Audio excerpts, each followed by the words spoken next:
Hi everyone, welcome back to my channel. So जैसे कि आप सेटअप से देख ही सकते हैं, आज मैं आपको नर्सरी प्रिपरेशन के बारे में बताने वाली हूँ और सीडलिंग्स को कैसे ग्रो किया जाता है वो मैं आपको पूरी इन्फॉर्मेशन दूंगी आज। तो फिर प्लीज़ वीडियो एंड तक देखना।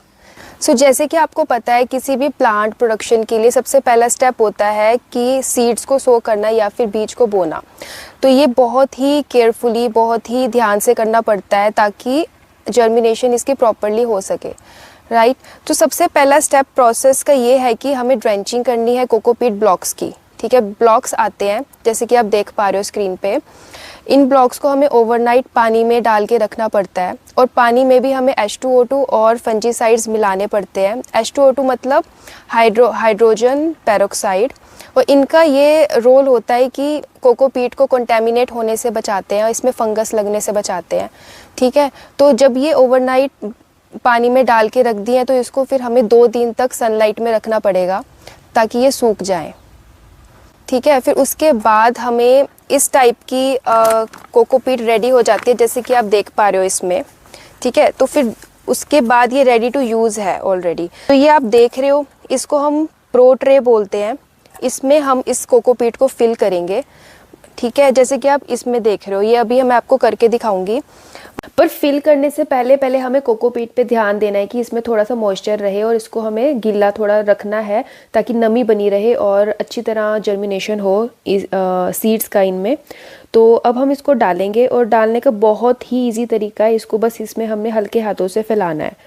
बिल्कुल भी प्रेशर दे के या फिर दबा के इसको नहीं भरना है इसमें, इसको थोड़ा लूज ही रखना है, क्योंकि अगर जब इसमें हम सीड डालेंगे तो फिर उसमें जब रूट्स बनेंगे तो उसको एक स्पेस मिलना चाहिए ग्रो करने के लिए।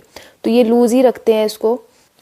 ये मैं बताना भूल गई कि प्रो ट्रे जो है ये 50 सेल्स की है, और मतलब कि इसमें 50 सीड्स एक बारी में हम डाल सकते हैं एक ट्रे में।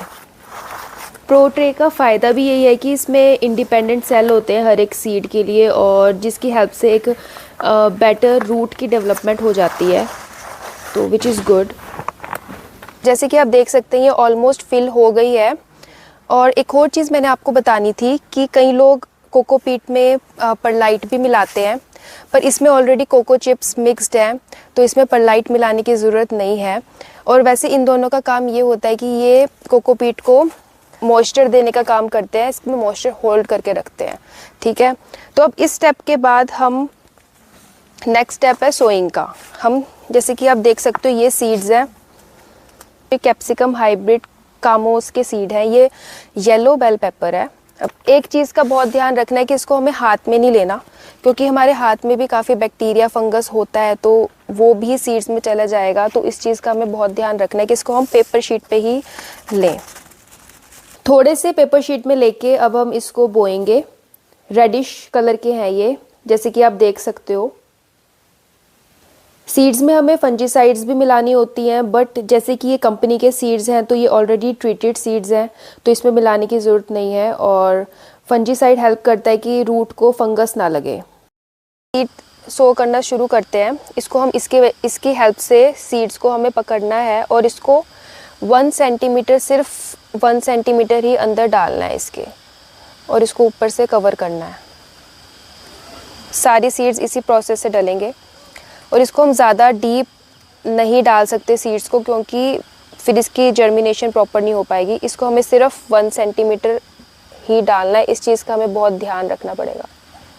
सबसे इम्पॉर्टेंटली जितनी सीड को रिक्वायरमेंट होती है ऑक्सीजन की वो भी नहीं मिल पाती अगर हम उसको ज़्यादा ही अंदर बो देंगे। और अगर जर्मिनेशन हो भी गई लेट्स से, तो वो ग्राउंड लेवल पे आने में इतना टाइम लगा देगा, यानी कि सीडलिंग बनने में ही वो बहुत टाइम लगा देगा, जिसकी वजह से डैम्पिंग ऑफ हो सकती है, यानी कि स्टेम पतली होके पीला पड़ के प्लांट जो है मर सकता है। और हमने अभी सीड की सोइंग इसलिए शुरू कर दी है क्योंकि अभी जैसे कि आप सभी को पता है कि poly house work in progress है, उसको अभी 10 से 15 दिन लगेंगे, और तो सीड को जर्मिनेट होने में भी 7 से 10 दिन लगते हैं और रेडी टू ट्रांसप्लांट होने में 50 दिन तक लगते हैं। तो ताकि हम टाइम सेव कर सकें इसलिए हम अभी से ही इसको सो करना शुरू कर रहे हैं। और जो ये येलो बेल पेपर है ये ऑलमोस्ट 7 डेज़ लेती है जर्मिनेशन में, और जो रेड बेल पेपर है वो 10 दिन लेती है। वो थोड़ा प्रोसेस उसका स्लो होता है। सो इसका बस यही प्रोसेस है सीड्स को सो करने का। जब ये सारी सो हो जाएंगी तो इसको ऐसे ही रखना पड़ता है और टाइम टू टाइम हमें ये देखना पड़ेगा कि ये जब ड्राई हो जाए तो इसमें हमें थोड़ा थोड़ा पानी डालना पड़ेगा। ये जो स्प्रेयर है इसकी हेल्प से ही पानी डाला जाता है इन पर। और ये सारी प्रो ट्रेज में सीड्स लग चुके हैं और पानी हमें ज़्यादा भी नहीं डालना, ऊपर से देख के हमें पता लग जाता है कि कौन सी ड्राई है, वहाँ पे पानी डाल दो और जहाँ पे मॉइस्चर है अभी वहाँ नहीं डालना होता है। इनको प्रो ट्रे से ही कवर किया जाता है और कवर करना बहुत ज़रूरी है ताकि हीट बनी रहे और जर्मिनेशन जल्दी हो। तो जैसे कि आपने देखा ये बहुत ही सिंपल और इजी तरीका है नर्सरी प्रिपरेशन का। इसको आप घर पर भी बहुत इजीली कर सकते हैं। अगर आपको इससे रिलेटेड कोई भी क्वायरी है, कोई भी क्वेश्चन है तो आप मेरे से कमेंट पे पूछ सकते हैं। मैं अपनी तरफ से पूरी कोशिश करूँगी उसका रिप्लाई करने की। और अगर आपको ये वीडियो अच्छी लगी हो तो प्लीज़ लाइक शेयर कमेंट कर दो। और अगर आप न्यू हैं इस चैनल पे और अगर आप ऐसी वीडियोज़ और देखना चाहते हैं तो प्लीज़ सब्सक्राइब कीजिए। और अब मैं आपको मिलती हूँ नेक्स्ट वीडियो में। तब तक के लिए बाय, टेक केयर एंड नमस्ते।